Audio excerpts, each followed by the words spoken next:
This is the Bwine F7GIM Pro Drone, and my first thought was that it looks slick. The dark gray shell with that etched texture and the orange prop tips give it a sporty vibe. Folded up, it feels like a compact travel drone, but it's heavier than it looks. At 357 grams, it's not a toy class flyer. In the US, I had to register it, and the built-in remote ID tag shows up as expected. That mismatch between small drone look and heavier class rules is worth knowing before you fly. Key features on paper are strong. A 3-axis brushless gimbal, 6K photos, 4K 30 FPS video, 2 batteries promising up to 70 minutes combined, GPS with auto return, follow, orbit, waypoint, digital wired transmission up to 10,000 feet, and beginner-friendly one-button takeoff and landing. The controller is familiar and comfortable, with rubberized grips and a top phone clamp. There's a small LCD for telemetry, but in my opinion, it's too dim in bright sun, so I mostly relied on the app. The cable for your phone sits inside the phone holder, handy once you realize it's tucked in there. Setup is straightforward until software gets involved. Power on the drone and controller, and they pair automatically.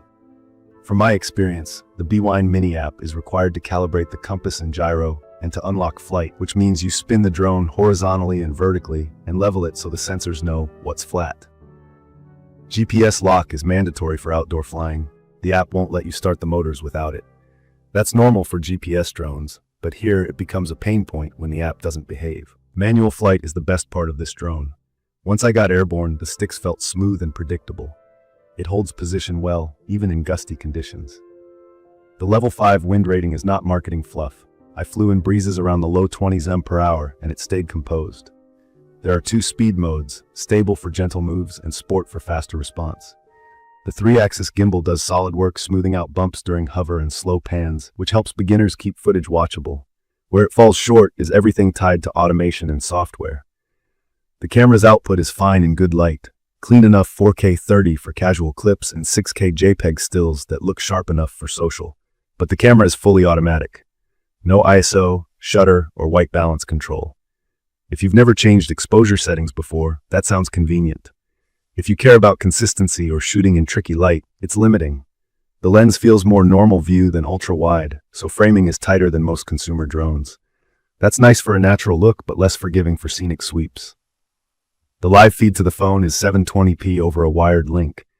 I still saw hiccups and occasional freezes, which made lining up shots tougher than it should be. The app is the Achilles heel.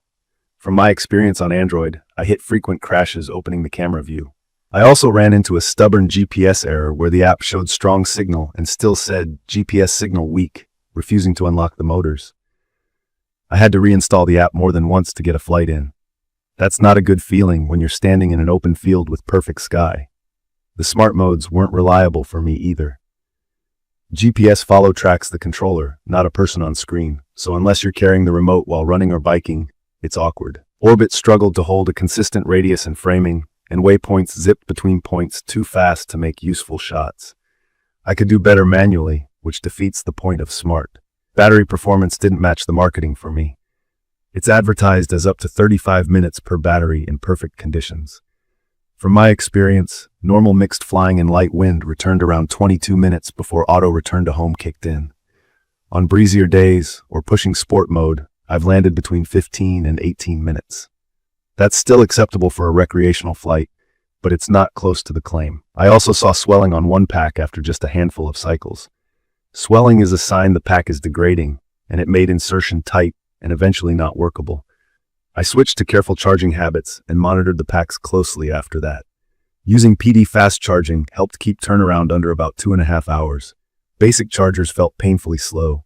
Range is advertised at 10,000 feet for the video transmission. In my opinion, that's a lab number. I kept my flights within legal visual line of sight. In open areas with low interference, control felt reliable well past the neighborhood park, but the live view hiccups were the bottleneck long before my sticks lost connection. As always, follow your local rules and stay via lost. I like the physical design more than I expected. The case is sturdy, the folding arms lock out confidently, and the gimbal is protected well. The controller's dedicated buttons for return to home, photo, and video are convenient, and the gimbal wheel has a gentle ramp that makes tilts feel cinematic, even if you're new to the hobby. It's perfect for someone who wants to focus on stick time and just get a feel for aerial movement without learning camera theory on day one.